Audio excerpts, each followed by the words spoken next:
एक आदमी रोज तैयार होकर अपने घर से ऐसे निकला करता था जैसे क्या वो नौकरी किया करता है। लेकिन घर वाले, परिवार वाले बिल्कुल भी नहीं जानते थे कि दरअसल वो नौकरी नहीं करता है, बल्कि अलग अलग रेलवे स्टेशन पर जाता है। और रेलवे स्टेशन पर जाने के बाद इंतज़ार किया करता था किसी न किसी ऐसी लड़की का जिसके कोई परिवार के लोग उसका पीछा ना कर रहे हों और वो एक तरह से लावारिस लड़की हो। उस लड़की के पास जाकर उसे कुछ खिलाता था, पिलाता था, उससे बातचीत किया करता था। और बातचीत करने के बाद जब तक उसके दिल में अपनी जगह नहीं बना लिया करता था, तब तक वो उसके साथ ऐसे ही रहता था। इसके बाद उस लड़की को ले जाकर सीधा कोठे पर बेच दिया करता था। और जब कोठे पे बेचा करता था तो उसको उसके अच्छे खासे दाम मिला करते थे। धीरे धीरे करके वक्त गुजरने लगता है और इसी तरह से उसने थोड़ी बहुत नहीं, लगभग 1500 लड़कियों को इधर उधर से उठाकर सीधा कोठे पर बेच दिया करता था। ऐसे करते करते उसके पास अपना खुद की भी अच्छी खासी संपत्ति इकट्ठी हो रही थी और वो धीरे धीरे करके वो व्यक्ति जो बिल्कुल गरीब था वो करोड़पति बन जाता है। उसके पास अच्छी खासी पैसे आ जाते हैं, रकम आ जाती है।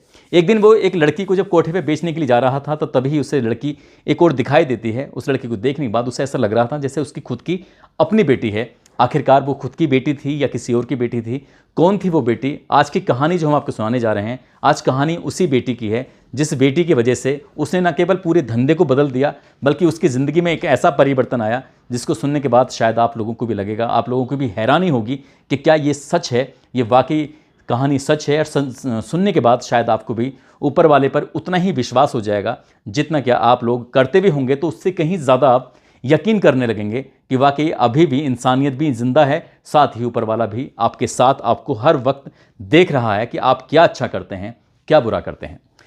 आदाब, नमस्कार, सत श्री अकाल। मैं उस्मान सैफी। आज की जो सच्ची घटना मैं आपको सुनाने जा रहा हूं, ये सच्ची घटना है उत्तर प्रदेश के ज़िला मेरठ की।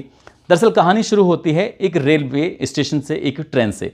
एक लड़की होती है जिसकी उम्र लगभग 5 साल के आसपास होती है। वो लड़की रो रही थी पानी के लिए, काफ़ी देर से प्यासी थी। अपनी माँ से कह रही थी कि माँ, मुझे बहुत ज़ोर से प्यास लगी है, मुझे पानी पिला दो। लड़की बार बार जिद कर रही थी, रो रही थी, पानी मांग रही थी, लेकिन उनके पास पानी था नहीं। माँ कह रही थी, बेटा तू परेशान मत हो, जैसे ही गाड़ी यानी कि रेलगाड़ी रुकेगी किसी भी स्टेशन पर तो हम लोग तुझे पानी ला कर दे देंगे, तो पी लेना, लेकिन थोड़ा सा बर्दाश्त कर ले। माँ बार बार अपनी बेटी को समझा रही थी, लेकिन बेटी बार बार रो रही थी ताकि पानी उसे मिल जाए। उस लड़की के पापा जो थे उन्होंने कहा कि बेटा तू परेशान मत हो, ट्रेन रुकते ही मैं तेरे लिए पानी लेके आ जाऊँगा। आखिरकार उत्तर प्रदेश का मेरठ रेलवे स्टेशन आता है। जब वो ट्रेन से उतर के उसका बाप पानी भरने के लिए जाता है, पीछे पीछे उसकी बेटी भी आ जाती है। इसी बीच में स्टेशन पर काफ़ी भीड़भाड़ होती है। लड़की भी नहीं समझ पा रही थी कि उसके पापा ने कहाँ से पानी भरने के लिए गए हैं, और वो व्यक्ति और वो महिला भी नहीं समझ पाई थी कि जो उसकी बेटी है वो उस ट्रेन से नीचे उतर चुकी है। आखिरकार उस व्यक्ति ने पानी भरा और पानी भरने के बाद जाकर आराम से उस ट्रेन में बैठ जाता है। और ट्रेन में बैठने के बाद वो अपनी बेटी को लगातार आवाज़ लगा रहा था। इसी बीच में ट्रेन की सीटी बजने लगती है और जैसी ट्रेन की सीटी बजती है वो ट्रेन वहाँ से चलने लगती है। लेकिन जो लड़की थी, लड़की जिधर उसके पापा, जिस तरह उसकी मम्मी बैठी हुई थी जिस डिब्बे में, वो उस डिब्बे की तरफ ना जाकर वो दूसरे डिब्बों की तरफ चली जाती है। और आखिरकार उस लड़की की अपने माँ बाप छूट जाते हैं, ट्रेन भी छूट जाती है। वो लड़की रो रही थी और जैसे ही ट्रेन चल रही थी उस ट्रेन के पीछे पीछे वो काफ़ी दूर तक दौड़ने की कोशिश कर रही थी। दौड़ते दौड़ते जब तक वो थक नहीं जाती तब तक वो दौड़ती रहती है, लेकिन तब तक रेलवे स्टेशन काफ़ी दूर निकल चुका था। वहीं उसी रेलवे स्टेशन पर एक ऐसा व्यक्ति था जिसकी तलाश ही ऐसी लड़कियों की होती थी ताकि कोई लड़की लावारिस मिल जाए और लावारिस मिलने के बाद उस लड़की को उठाकर वो कोठे पे बेच सके। लेकिन वो भी व्यक्ति परेशान होकर एक बेंच पे बैठा हुआ था। इसी बीच में वही लड़की जाकर पीछे से उस व्यक्ति का कुर्ता पकड़ती है और कहती है कि बाबा, मुझे बहुत ज़ोर से प्यास लगी है।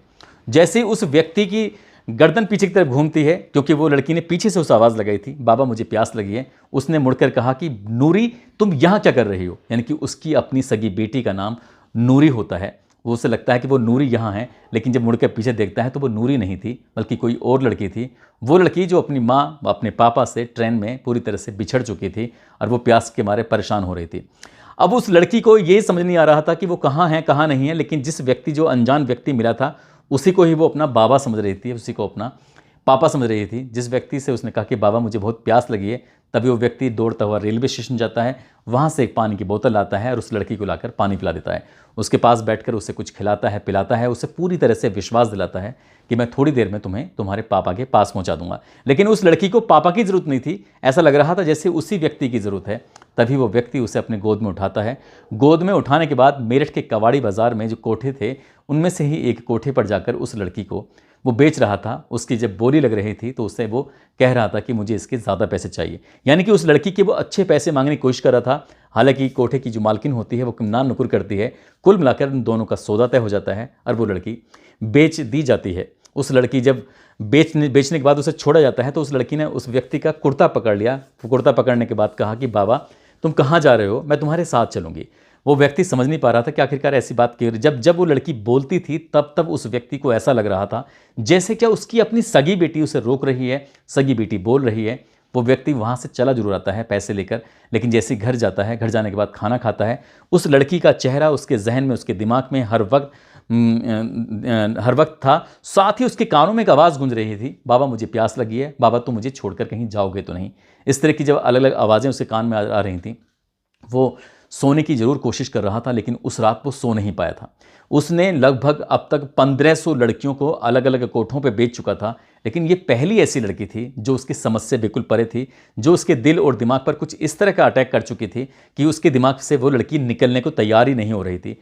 पूरी रात हो जाती है। वो जब करवटें बदल रहा था तो उसकी बीवी ने कहा कि आज तुम कुछ ज़्यादा परेशान लग रहे हो। तभी उसने अपनी बीवी से कहा कि आज रेलवे स्टेशन पर मुझे एक ऐसी लड़की मिली जो मेरे दिमाग से हट ही नहीं रही है। हालांकि मैं उस लड़की को कोठे पर बेच आया हूँ, मैं क्या करूँ मेरी समझ में नहीं आ रहा। जब भी आंखें बंद करता था तभी उस लड़की का चेहरा, अगर उसने आंखें खोलने की कोशिश की तब भी उस लड़की का चेहरा उसके सामने था। आखिरकार दिन निकलता है और दिन निकलने के बाद सीधा वो उस कोठे पे जाता है, और जैसे ही वो कोठे पे जाता है तो लड़की उससे चिपट जाती है कि बाबा मैं तुम्हारा पूरी रात इंतज़ार करती रही, तुम कहाँ चले गए थे। जब वो ज़ोर ज़ोर से रोने लगती है तभी कोठे की मालकिन आती हैं तो कहती हैं कि क्या बाप और बेटी का क्या मिलाप हो रहा है। इस तरह से जो कुछ बातें करती हैं तभी वो व्यक्ति, असल में वो मेरठ के सदर बाज़ार का रहने वाला जिसका नाम रफ़ीक होता है, रफ़ीक कहने लगता है कि मैं इस लड़की को वापस लेने के लिए आया हूँ, अगर तुम्हें कोई ऐतराज़ ना हो तो मैं तुम्हारे पैसे तुम्हें वापस कर दूंगा, लेकिन इस लड़की को मुझे वापस कर दो। दरअसल जब से ये यहाँ पर आई है तब से मैं बहुत ज़्यादा परेशान हूँ। अब कोठे की मालकिन ने कहा कि जो माल बिक जाता है कभी वापस नहीं होता है, इसलिए तुम अपना काम करो और किसी नए ग्राहक, नए माल की तलाश में जुट जाओ। जैसा काम करते हो और ज़्यादा होशियार बनने की कोशिश की तो तुम्हारी अगली पिछली जितनी भी कहानियाँ हैं वो सब खोल दी जाएंगी।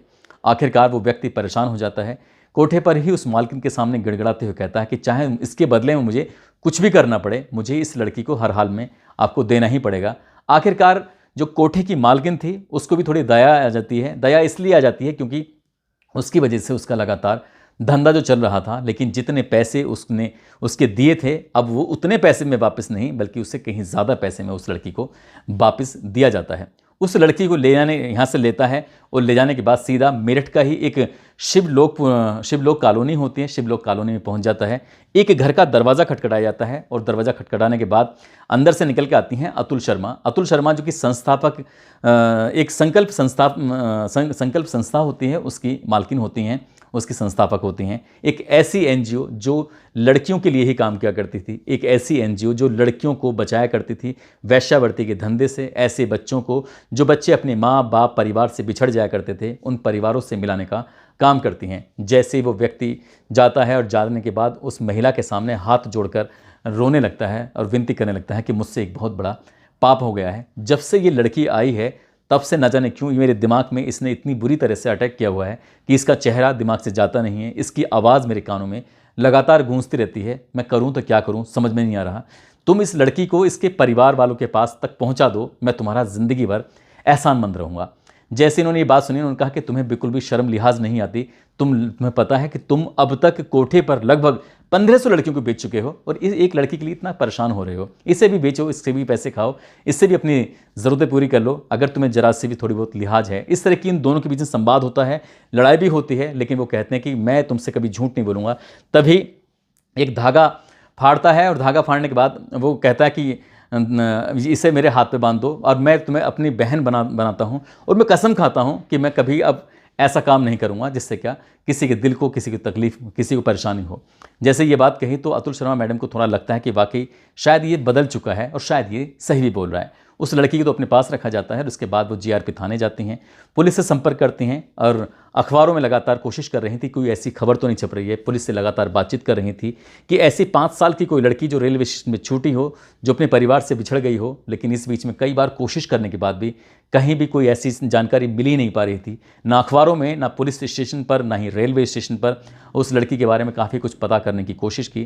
तभी उन्होंने कहा कि इस लड़की के परिवार वालों का कोई अता पता नहीं चल रहा है, कोई संपर्क नहीं कर रहा है। ऐसा लग रहा है जैसे क्या रेलवे स्टेशन यानी कि ट्रेन में बैठे हुए माँ और बाप जैसे इस बच्ची से छुटकारा ही पाना चाहते थे।